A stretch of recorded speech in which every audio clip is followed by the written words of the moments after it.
ওয়া রাহমাতুল্লাহ। গতদিন হচ্ছে যে ভিটামিন বি নিয়ে আলোচনা করতেছিলাম। আজকে হচ্ছে যে ভিটামিন সি বা হচ্ছে যে অ্যাসকর্বিক অ্যাসিড নিয়ে আলোচনা করব। ভিটামিন সি বা ভিটামিন সি অথবা ascorbic acid. Vitamin C K কি বলা হয়? অ্যাসকর্বিক অ্যাসিড বলা হয়। Vitamin C K ascorbic acid বলা হয়।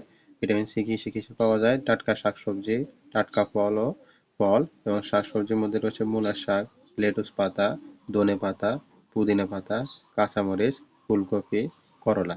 কেমন? তাহলে পুদিনা পাতা, ধনে পাতা, লেটুস পাতা। কেমন?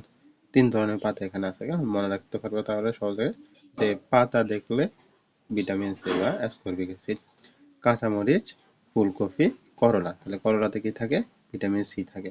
কারণ ফলের মধ্যে থাকে আমলকি, লেবু, কমলা লেবু, টমেটো, আনারস, পেয়ারা। তাহলে এটা এমসিকিউতে আসছিল যে পেয়ারাতে কোন ভিটামিন থাকে? Vitamin C. কেমন? আবার কমলা লেবু বা লেবু বা আমলকি। কেমন? এই তিনটা হচ্ছে যে ইম্পর্টেন্ট, যে নিচে কোনটিতে হচ্ছে যে ভিটামিন সি থাকে, নিচে কোনটিতে ভিটামিন সি থাকে? আমলকি, কমলা লেবু, না হচ্ছে যে লেবু, না টমেটো, না আনারস, পেয়ারা। এগুলা একটু মনে রাখতে হবে। কেমন? আমলকি, লেবু, কমলা লেবু, টমেটো, আনারস, পেয়ারা। কেমন? শুকনো ফল ও বীজে টিনজাত খাদ্যে সাধারণত ভিটামিন থাকে না, এই ভিটামিন থাকে না। তাহলে হচ্ছে যে টিনজাত খাদ্যে এবং শুকনো ফল ও বীজে ভিটামিন সি থাকে না, ভিটামিন সি থাকে না, ভিটামিন সি থাকে না। হ্যাঁ, হচ্ছে ভিটামিন সি এর যেসব ভিটামিন সি এর কাজগুলো হচ্ছে যে ত্বক, হাড়, দাঁত ইত্যাদি কোষসমূহ পরস্পরের সাথে জোড়া লাগিয়ে মজবুত গাঁথনি তৈরি করে, শরীরে ক্ষত পুনর্গঠনের কাজে সাহায্য করে, দাঁত ও মাড়ি শক্ত রাখে। কেমন? তারপর হচ্ছে স্নেহ, আমিষ, ভিটামিন, অ্যাসিড জাতীয় বিপাকীয় কাজে ভিটামিন সি গুরুত্বপূর্ণ ভূমিকা পালন করে, ত্বক মসৃণ ও উজ্জ্বল রাখে, রোগ প্রতিরোধ করে। কেমন? তাহলে এখানে হচ্ছে মোট 6টি কাজ দেওয়া আছে। যে ভিটামিন হচ্ছে ত্বক, হাড়, দাঁত ইত্যাদি কোষসমূহ পরস্পর সাথে জোড়া লাগিয়ে মজবুত গাঁথনি তৈরি করে। কেমন? তারপর হচ্ছে যে শরীরে ক্ষত পুনর্গঠন কাজে সহায়তা করে, দাঁত ও মাড়ি শক্ত রাখে, স্নেহ, আমিষ ও অ্যামিনো অ্যাসিডে বিপাকীয় কাজে সহায়তা করে, ত্বক মসৃণ ও উজ্জ্বল রাখে, রোগ প্রতিরোধ করে। যেমন ভিটামিন সি এর অভাবে কি কি রোগ হয়? ভিটামিন সি এর অভাবে স্কারবি রোগ হয়। স্কারবি রোগ হয় যা দাঁতের মাড়ি দিয়ে রক্ত পড়ে, দাঁতের মাড়ি দিয়ে রক্ত পড়ে। তোমাদের স্কারবি রোগ সম্পর্কে একটু দেখায় যে স্কারবি রোগ কেমন দেখাতে।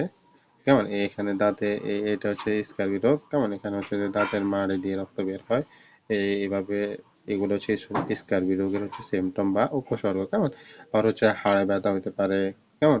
তারপর হচ্ছে ত্বকে ফোস্কা বা ফুলকা সৃষ্টি হতে পারে। এগুলো হচ্ছে যে স্কারবি রোগের লক্ষণ। কেমন? এর অভাবে স্কারবি রোগের অভাবে হচ্ছে যে অস্থির গঠন শক্ত ও মজবুত হতে পারে না, ত্বকে ঘা হয়, ক্ষত শুকাতে দেরি হয়, দাঁতের মাড়ি ফুলে দাঁতের এনামেল উঠে যায়। এনামেল হচ্ছে যে দাঁতের বাইরের অংশ, দাঁতের বাইরের অংশ। কেমন?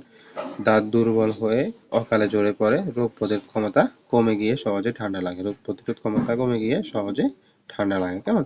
তাহলে ভিটামিন সি নিয়ে আমরা কি করছি? ভিটামিন সি হচ্ছে যে স্কারবি রোগে, এই ভিটামিন সি এর অভাবে স্কারবি রোগ হয়। আর ভিটামিন সি কি কি কাজে লাগে? যে ত্বক, হাড়, দাঁত ইত্যাদি কোষসমূহ সাথে জোড়া লাগিয়ে মজবুত গাঁথনি তৈরি করে, ক্ষত পুনর্গঠনে সহায়তা করে, দাঁত ও মাড়ি শক্ত রাখে, স্নেহ, আমিষ ও অ্যামিনো অ্যাসিডের বিপাকীয় কাজে সহায়তা করে, ত্বক মসৃণ ও উজ্জ্বল রাখে, রোগ প্রতিরোধ করে, ত্বক মসৃণ ও উজ্জ্বল রাখে, রোগ প্রতিরোধ করে। কেমন?